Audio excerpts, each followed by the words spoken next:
ഓം ശ്രീ ഗണേശ ശാരദാ ഗുരുഭ്യോ നമഃ. അമ്മേ നാരായണ, ദേവി നാരായണ, ലക്ഷ്മീ നാരായണ, ഭദ്രേ നാരായണ. അമ്മേ നാരായണ, ദേവി നാരായണ, ലക്ഷ്മീ നാരായണ, ഭദ്രേ നാരായണ. ഓം ശ്രീ മഹാദേവ്യേ നമഃ. അത് ത്രയത്രിംശദശകം ഗൗതമകഥ.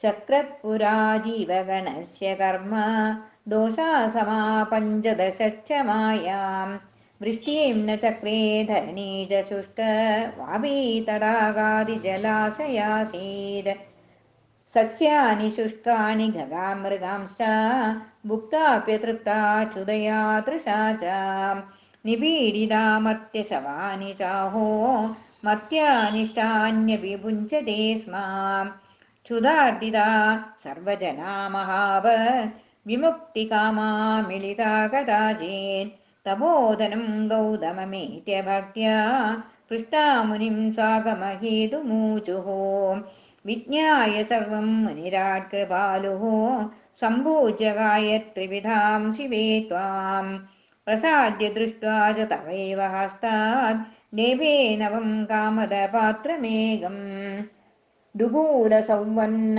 വിഭൂഷണാന്ന വസ്ത്രാദിഗാവോ മഹിഷാദയശ്ച യദ്യജ്ജനൈരീപ്സിതമാശു തത്പാത്രതോ ദേവി സമുദ്ബഭൂവ രോഗോ ന ദൈന്യം ന ഭയം ന ചൈവ ജനാമിതോ മോദകരാ ബഭൂവുഃ തേ ഗൗതമസ്യോഗ്രതപഃപ്രഭാവം ഉച്ചൈർജഗുസ്തം കരുണാദ്രതാം ച ഏവം സമാദ്വാദശ തത്ര സർവേ നിന്യുഃ കദാചിൽ മിളിതേഷു തേഷു ശ്രീനാരദോ ദേവി ശശീവ ഗായത്രീ ആശ്ചര്യശക്തിം പ്രഗൃഹന്നവാപാം स पूजितस्तत्र निषण्ण उच्चैर्निवेद्यतं गौतमकीर्तिलक्ष्मीं सभासु चक्रादिसुरैः प्रगीदां जगामसन्दो जगृषुकृतज्ञाः कालेधरं वृष्टिसमृद्धसस्यां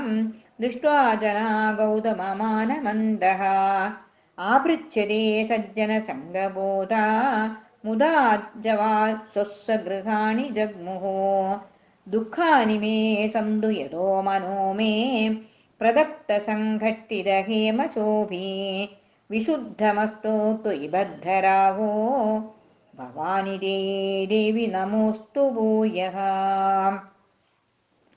इति गौतमकथा नाम त्रयत्रिंशदशकम्. ओं श्रीमहादेव्ये नमो नमः.